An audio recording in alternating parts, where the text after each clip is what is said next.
Today is August 29th, 1997. We are here with Clint Schultz. Seitz. I apologize. We are in Columbus, Ohio at the 12th Armored Division reunion. And we will get started with a couple of questions for you. Basically, if you want to just tell me, where were you born and when? I was born in Cincinnati, Ohio on August 31st, 1918. And I have lived right next to where I was born for practically all my life, except for the years that I spent in the Army. Good. What were your parents like? What did your father do for a living? My father was a farmer. He grew vegetables on the small vegetable acreage, and then he got started in the greenhouse business, and I followed him in his footsteps and continued in the greenhouse growing vegetable business all my life. Did you enjoy that? Pardon? Did you enjoy that? Oh yes, very much. And I still work part-time for a flower grower in a greenhouse. It's necessary for me to keep the soil under my fingernails, so I continue even at my age. Neat. What was your mother like? Well, my mother was, she really wasn't very outgoing. She was a very loving person, and a very good family person with her siblings and our children and our grandchildren. She was really great. Good. How many brothers and sisters did you have? I have one brother and 3 sisters, and they're all still alive in the Cincinnati area. So what did you do for fun in Cincinnati? Well, for fun. As a child? I like to go to movies, and I like to fish, and go to Cincinnati Reds baseball games. Did you play? I played a little sandlot ball. I played in high school, and I played some sandlot ball on Sunday for a couple of years after high school. Okay. What was your education background? I graduated from high school, a local Cincinnati Ohio high school, although I didn't live in the city. I lived in the outskirts. And then I attended University of Cincinnati Evening College for several years until I was drafted in the Army in 1942. 1942. And where did you head once you were notified? I was inducted in across the river at Fort Thomas, Kentucky, and I was sent to the in the Air Force. It was called the Air Corps back in those days, and since I had a pretty high Army Ground Forces score, I was sent to weather school and became a weather observer and a teletype maintenance person, and I wasn't very happy with this, so I applied for officer candidate school and went to Fort Sill and became a shaved tail, a 30-day wonder, and as a second lieutenant in the field artillery. And up to that time, I had never seen an artillery piece. I was assigned to the 12th Armored Division. I was impressed by a school troop company, or rather battery, down at Fort Sill, taking calisthenics and gas masks. And I thought, if they're that tough, that's what I would like to be. I'd like to be an officer in the armor. So I applied for active duty in the 12th Armored Division and joined the 12th Armored at Camp Camel, Kentucky. And June the 1st, 1943. And how long were you there at Camp Campbell? Only a few months, and then we went to Tennessee maneuvers in the fall of 1943. And after Tennessee maneuvers, we shipped off to Abilene, Texas, and Camp Barclay, where we stayed until we went to port of embarkation and to Europe for the war. What did you think of Camp Barclay? I like Camp Barkley. I had never been to Texas, and the weather was a little different, but we enjoyed being there. Any memorable experiences there? Well, yeah, yes, I can think of one memorable experience. They had a school for medical administration, and on one particular day, the local airplane drivers, the local Air Force, came over and dropped some tear gas canisters, and they were hunting out these medical administration people. But I happened to be a rookie in the firing battery, and they had me practicing occupation of position with our armored vehicles, our armored artillery pieces, and they caught us out in the field with no gas masks and dropped these tear gas canisters right on us. So we had a quick deactivation of position. And you learned your lesson, didn't you? We learned our lesson. After that, we took our gas masks with us. Since we're a little bit short of time, what do you remember of the trip to England? Well, what I remember about it is that we were in a large convoy, and we were hounded by a pack of German submarines, and they'd come around us at night, and they'd get a little bit, when they got a little bit too close to the convoy, these destroyer escorts would drop some of their, what they called ash cans, some of their depth charges, just to keep the German submarines at their distance. And then I had two buddies on board ship who had gone through OCS with me, and we referred to ourselves as the Three Musketeers. Actually, we should have called ourselves cannoneers, since we were in the artillery. But we were very close. Each of us had been married after we reached Camp Barkley, and we had quite a lot in common, and we figured that we're going overseas as second lieutenants, and we're probably going to be forward observers. And we came to the conclusion that probably one of the three of us wouldn't be coming back, and we agreed then that we would visit the widow of the one that was left, and that's exactly what happened. We had one of the three of us was killed in combat. He was happened to be an air observer, and the pilot and the observer both were shot down by a German fighter plane, and he was killed. What were their names? Their names were John Carnish and Larry Wilson. And Larry Wilson survived combat, but he was left in sort of a bad medical or bad mental state due to the experience that he had as a forward observer. He went through some pretty bad situations, and in later years he commits suicide. So I'm the only one of the Three Musketeers that are left. Did you continue contact with him after the war? Oh yes, I did. Yes, we continued contact with the widow of the other fellow, Pat Carnish. So what did you think of the big war when you first got there?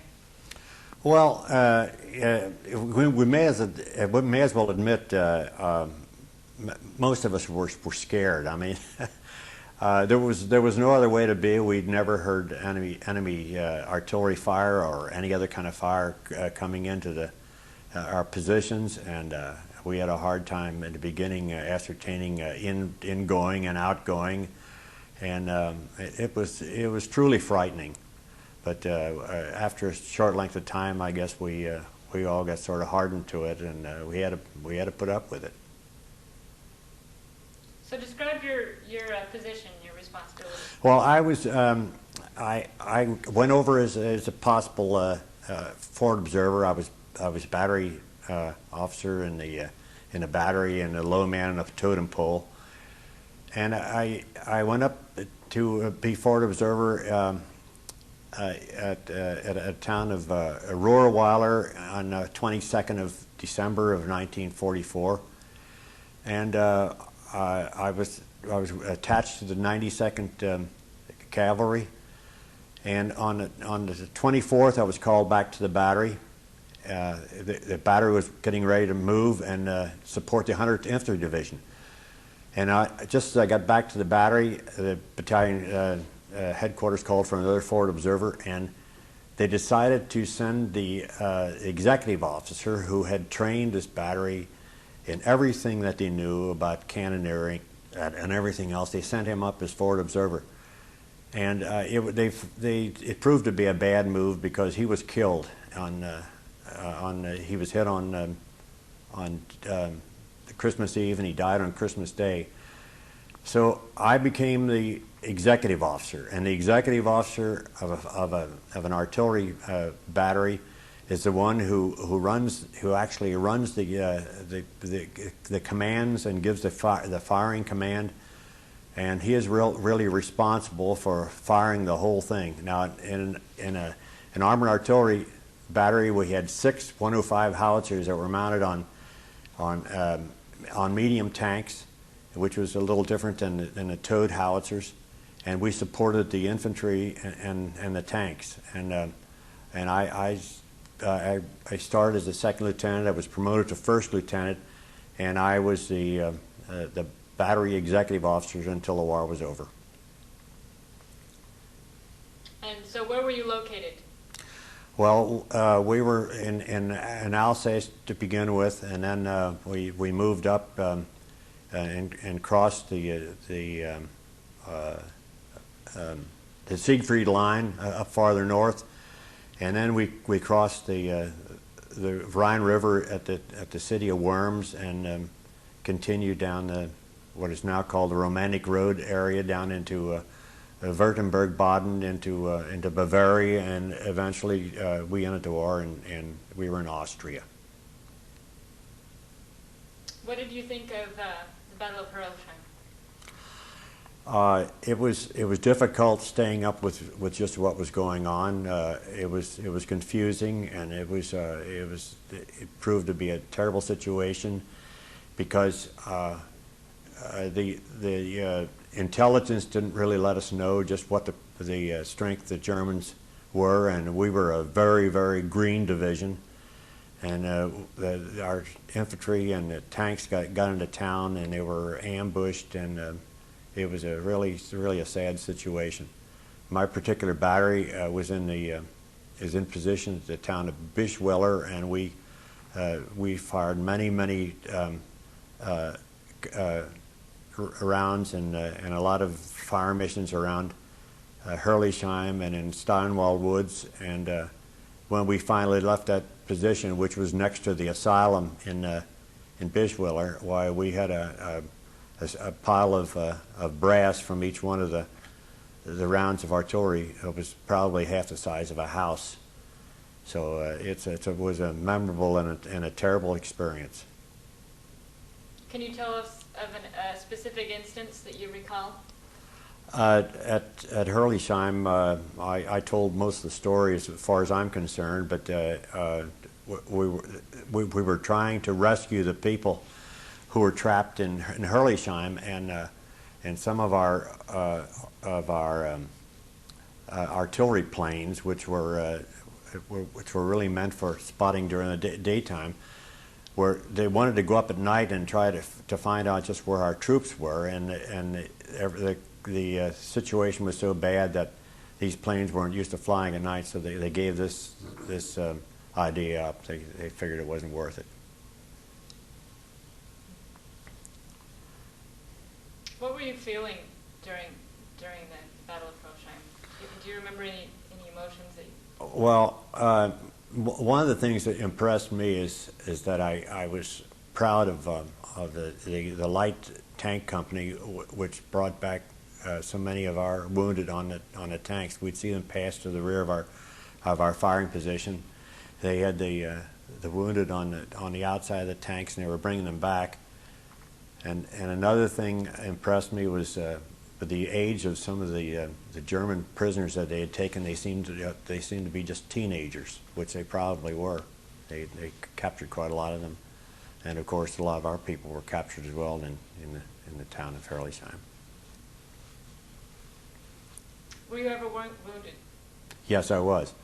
I was wounded at the little town of Bull, Germany, before we crossed the Rhine.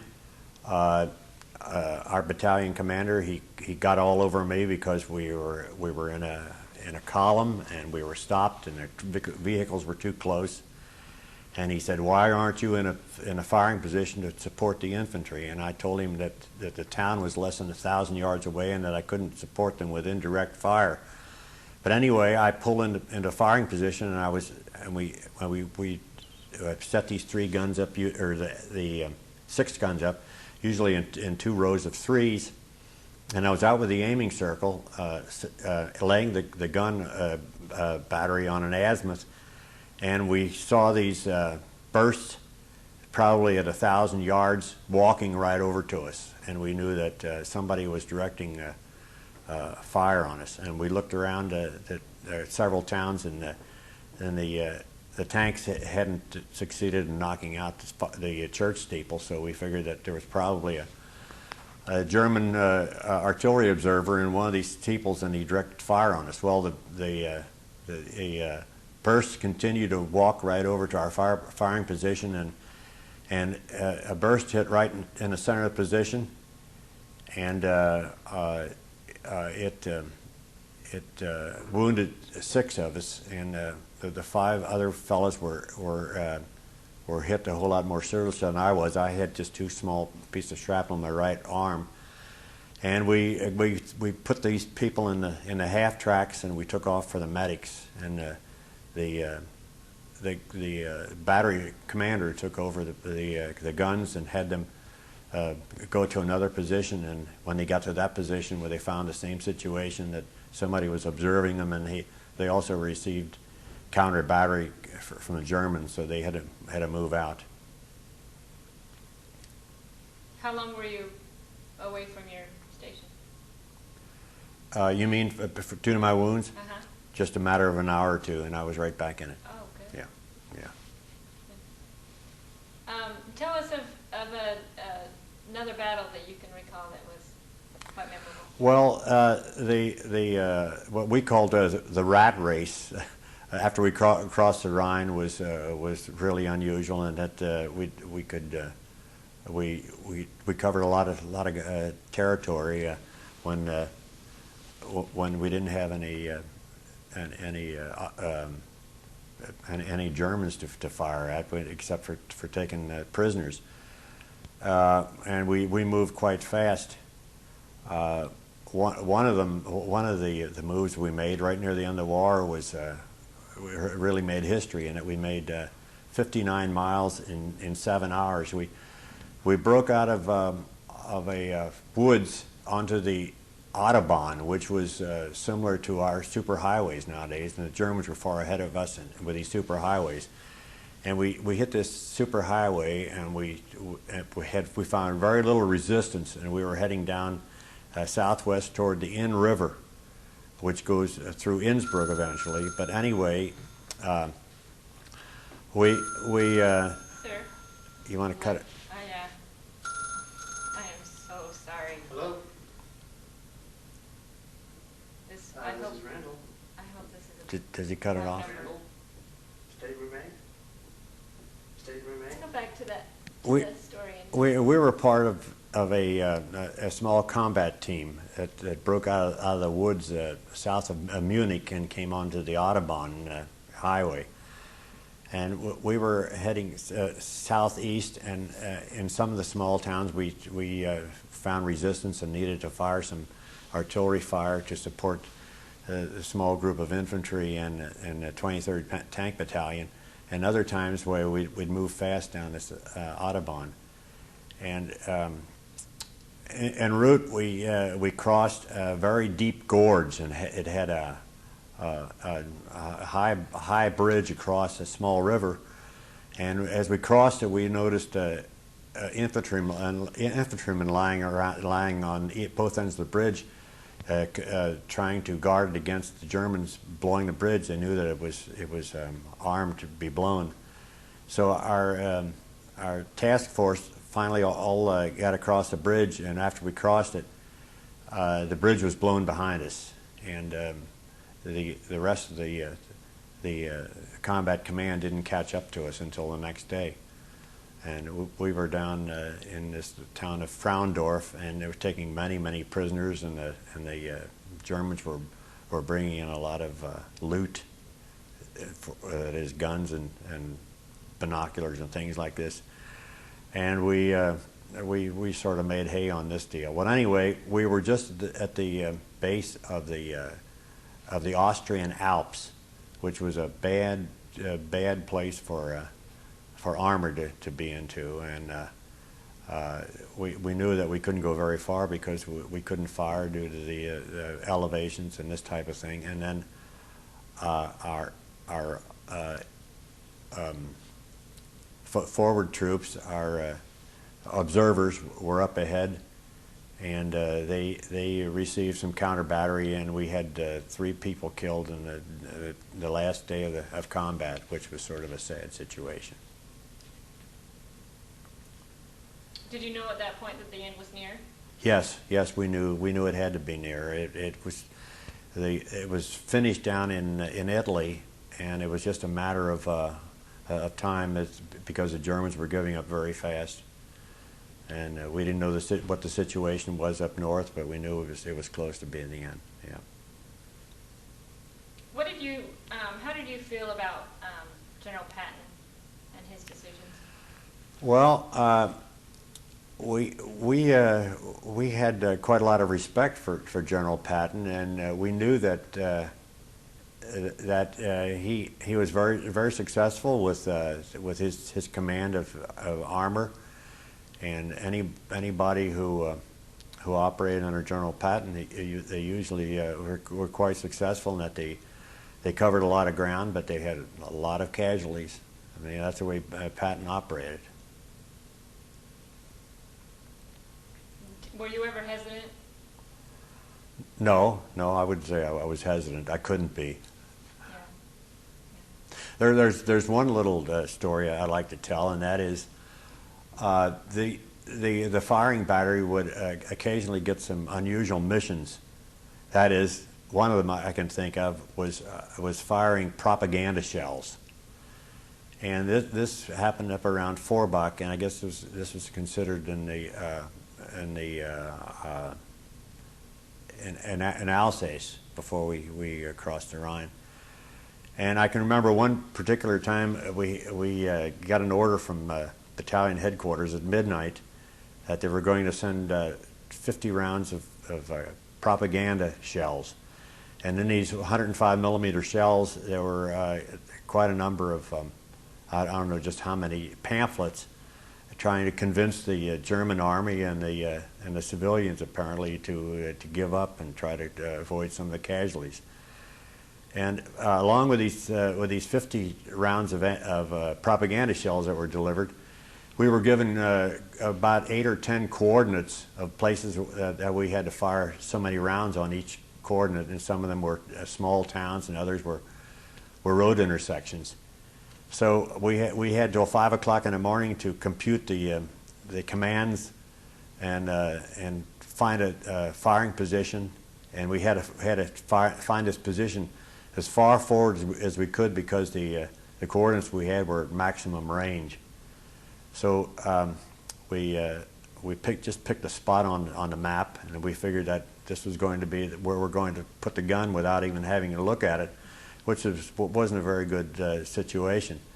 So in the dark the next morning, we took one howitzer up forward, and we put it in a position that we thought we had on our map, and we saw some forms crawling up toward the tank, and it happened to be right in the middle of a mortar position. And these fellows were really unhappy, because they knew that if you put an artillery piece right in their position, the Germans would probably pick up the where our shells were coming from, and they'd probably get some German counter battery on them. But anyway, we fired our rounds of propaganda shells, and we got out of there and back to the rest of the battery. And of course, we had no idea what was on the pamphlets we were shooting. We computed each one of the rounds to have a set on the air burst. This was time fire, and we could set the fuse on the shell to burst at a certain height above each one of these coordinates, and every command was computed accordingly. So we never knew the results of our firing. We just fired the rounds and got out of there. Did you get any counter fire? No, we didn't. No, not a particular case. We didn't. No.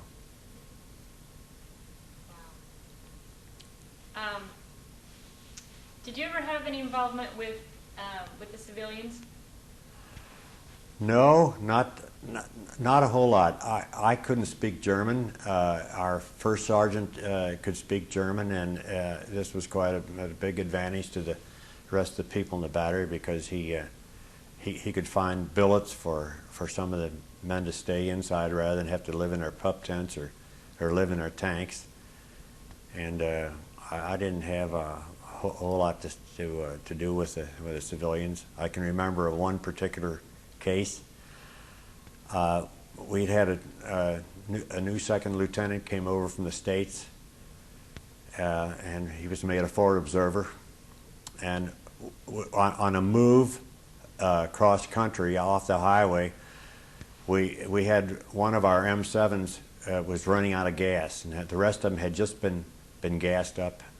And we sent this second lieutenant back along the column, supposedly with a peep driver, to find the gas trucks and gas this other tank so we wouldn't lose it. And going back along the column, he got off the road, and he got over into an area that hadn't been cleared, and they were machine gunned, and they were missing the lieutenant and the peep driver were missing for 3 or 4 days. And this happened to be the peep driver of the wire crew. And the wire corporal, he was sort of a tough guy, and he was very close to this peep driver. And he was really upset about his being missing. And in this small town, he happened to be walking across the street, coming over to the gun, and an older German civilian on a bicycle cut right in front of him, and he knocked the civilian off the bicycle. And of all the bad situation, the division artillery commander happened to be in the vicinity, and he saw this, and he demanded that this man be court-martialed. And my battery commander, being a West Pointer and also the full colonel of the division artillery, he was a full colonel and also a West Pointer. And my battery commander knew that he was going to be in a very, very bad stead if he said he's going to try to save this guy's hide, and he was going to defend him. Anyway, he succeeded in defending him without hurting his reputation too much, and the corporal got off because he tried to explain the situation of his peep driver being missing. Well, the peep driver and the Jeep finally turned up 3 or 4 days later, but the officer had been killed, so that was another one that we had lost from our battery.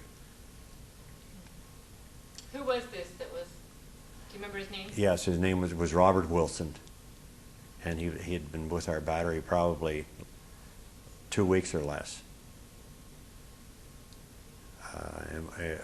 In my particular battery, we had 3 officers killed, and 3 of us were wounded, and we'd never had over 3 officers assigned to the battery one time. They just come and go. That's the way it was. was your relationship with your superior commanders? I think it was very good. My battery commander, Captain Carey, they really gave me good opportunities to be a second in command of this battery, and I really had never dreamed that I'd even get that far. And it was a matter of taking over for a man who'd trained this battery and everything they knew about firing, and it was really a tough assignment.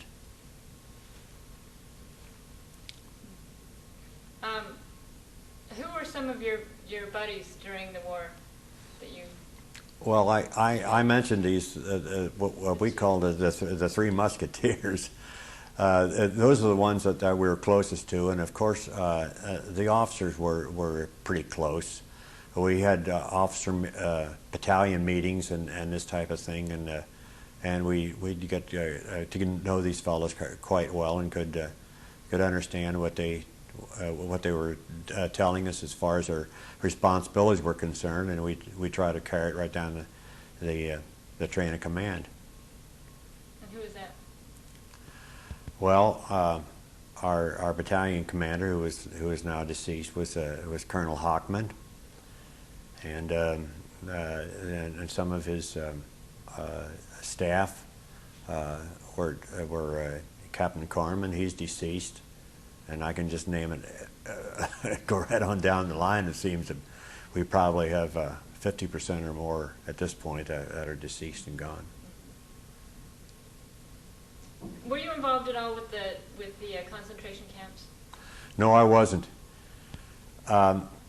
When this camp at Landsberg, or possibly more than one camp, was liberated, my particular battery was in a column pressing the attack, and we were crossing a high railroad bridge.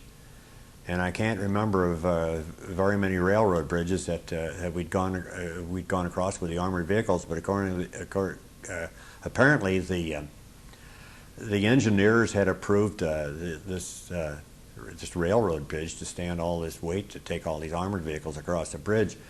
And I can remember being right out in the middle of that bridge, and I heard on the radio that someone from the 12th Armored had discovered this concentration camp, and I have no more connection with it than the stories I've heard and the pictures that I've seen. And this was in Landsberg, Germany.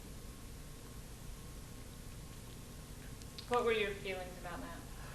Well, actually, at that point in the war, we knew very little about the concentration camps. I mean, you hear all the stories later, and there was very little that we had heard about it. And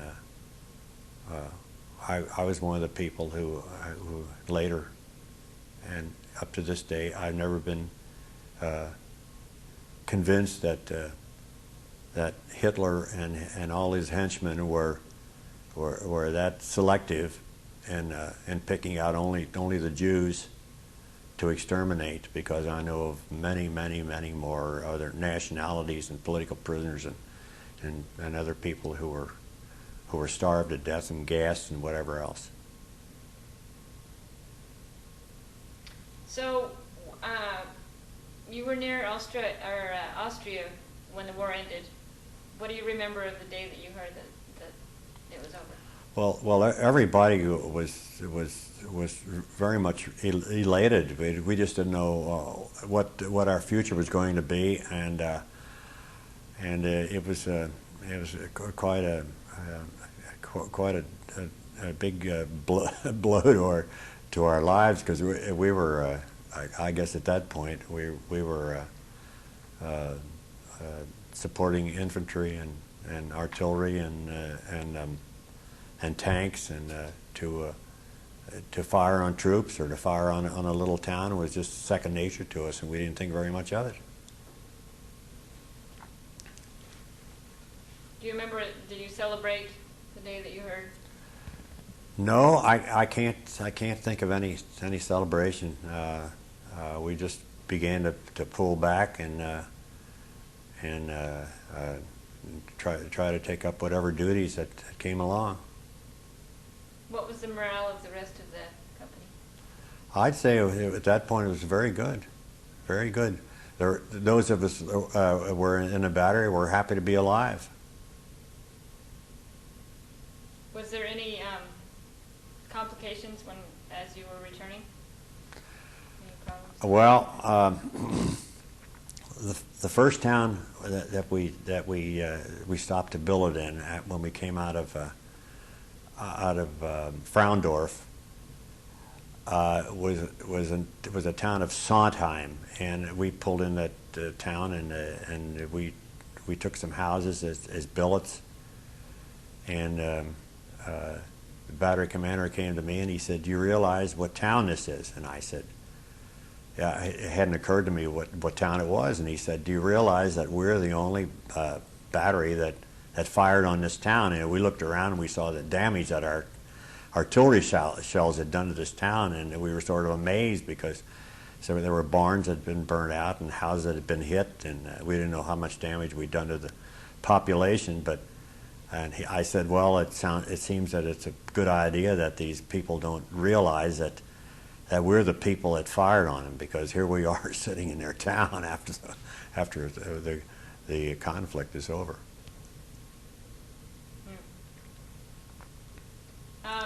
So what did you do?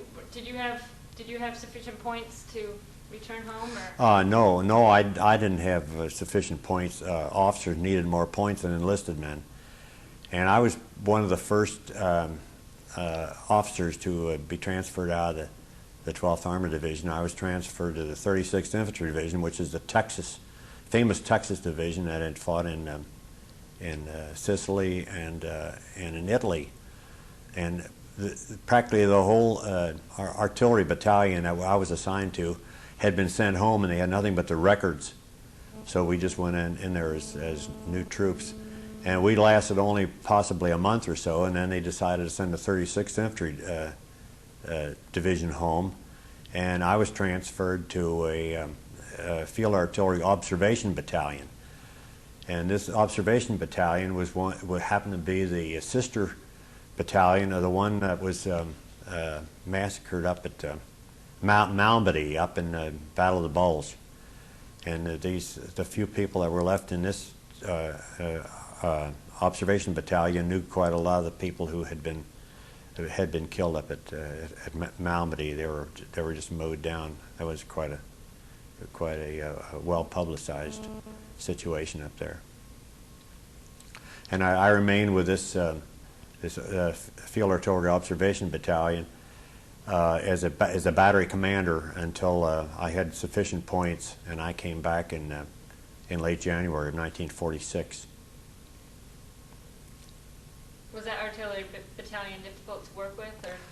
Yes, it was quite difficult because we had 18-year-old fellows from the draftees from the United States. They had never seen combat, and they had very little training as far as discipline is concerned, and no esprit de corps for an organization, and they caused us quite a lot of trouble. And when my points came up, I was itching to get home. Can you give us a specific instance that you remember the difficult problems? Well, I can't think of any in particular, but we did have several court-martials of people that got out of line, drunkenness, and this type of thing. And while I was in this Field Artillery Observation Battalion, we were at the city of Ludwigsburg, and our mission was to guard 6 former German camps, which now the Americans had big little Nazis, and we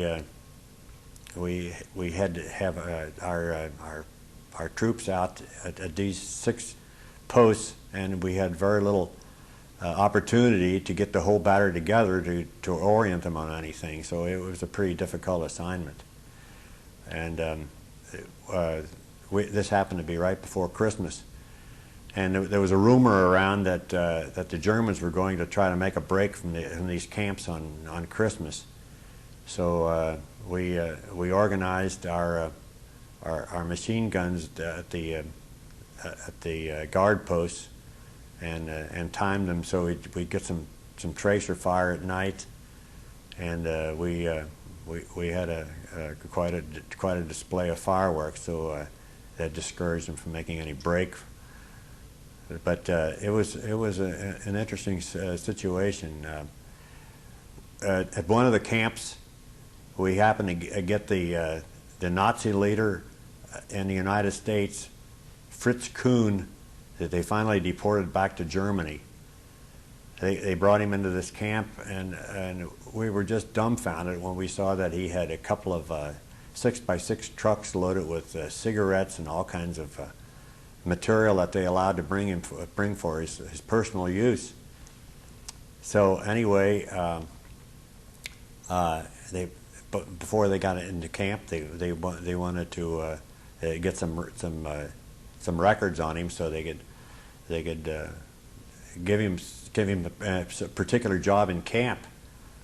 And this camp commander found that he had been a chemical engineer, and he said, "Oh, I have just the job for Fritz." So Fritz came into camp, and I came up on a balcony on the third tier one day, and there was Fritz with a stick, and he was dyeing GI uniforms black, and that was his job. They figured that was a good job for a chemical engineer.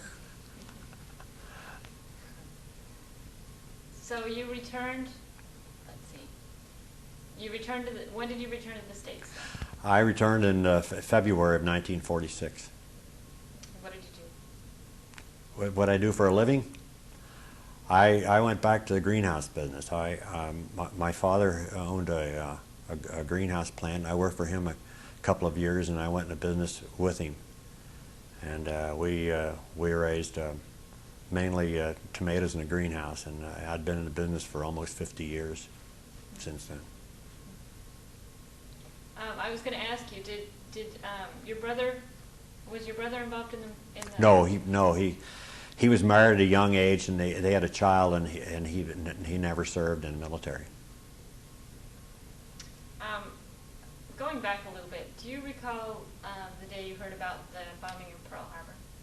Yes, very much so. Yeah, I happened to be at our church, and we were rehearsing for a play, and I didn't know very much about Pearl Harbor, but it was quite a blow when we heard the details, and it was just hard to believe. How did your family respond? Well, they knew that I was going to be called into service because I'd had a deferment due to being in agriculture before this, and of course when this happened at Pearl Harbor, they were pretty sure that I'd be called in as a recruit. Was your father in World War I? No, he wasn't. No. No, back in those days, they didn't take people in agriculture. They figured they needed to produce food. So were you anxious or nervous, or can you explain your feelings when you got your draft? Well, I wasn't too happy about going. I don't know. I guess maybe I'm a born coward. But anyway, we had to make the most of it, and so we got through it. And how many children did you have? We have 5 children and 8 grandchildren. Well, can you think of anything else you'd like to tell us? Well, this story's been written up in Hellcat News, and a lot of people have heard about it. I think it's interesting that I met my wife in Abilene, and we were married there. And my wife was with her sister, who at about age 20 had a young son, and she came down to Abilene at Camp Barclay to help take care of the child, and her sister's husband happened to be a fellow officer, and the day they arrived, there happened to be an officers' party, and my sister, she became my sister-in-law, but her husband, being a battalion mate of mine, asked me whether I wanted to go to this dance as a blind date for his sister-in-law. So I met my wife, who became my wife, that night, and 5 weeks later we were married at Chapel 4 at Camp Barkley. And we lived in Abilene probably 5 or 6 weeks until we left for Camp Shanks and eventually overseas. But we had never been back to Abilene, and when they had this ceremony back in October of '96, well, we got back to Abilene and got to visit the university and toured the place. And of course, there was nothing we could recognize, but 52 years had gone by, and we certainly enjoyed getting back to Abilene. What do you remember about Abilene when you were there? Did you have any, I'm sure you had leave time. Well, I didn't remember very much about the town at all. I stuck pretty much to the battery while I was single, and then I courted my wife for any time we had off until we were married and went overseas. But what I could remember is that the town had grown to such a city that there was hardly anything we could recognize. The thing I did recognize was the hotel, which is right across from the railroad station. And at this ceremony in October, we happened to have a dinner there one night, and we saw the pillars standing. I think this building is now the museum, and we saw these pillars standing in the lobby, and we recognized this. And it's been a long time. When did you join or find out about the 12th Association? Well, they apparently had a roster, and I joined it. I joined the association right soon after it was formed. I wasn't with the 12th anymore when they started in Heidenheim, but when they got back to the States, I just wasn't interested in going to reunions until 1963. And we attended our first one in St. Louis in 1963, and over the next 35 years, my wife and I have just missed 5 in 35 years. So we've attended a lot of reunions, so consequently we get to know a lot of people. We went with the first large contingent that took a trip to Europe in 1971, and we learned to know people from every one of the units of the division, and that's one of the reasons we know so many people. Well, I don't have any other questions. Did you have any questions for him? No? Well, thank you so much. I appreciate that.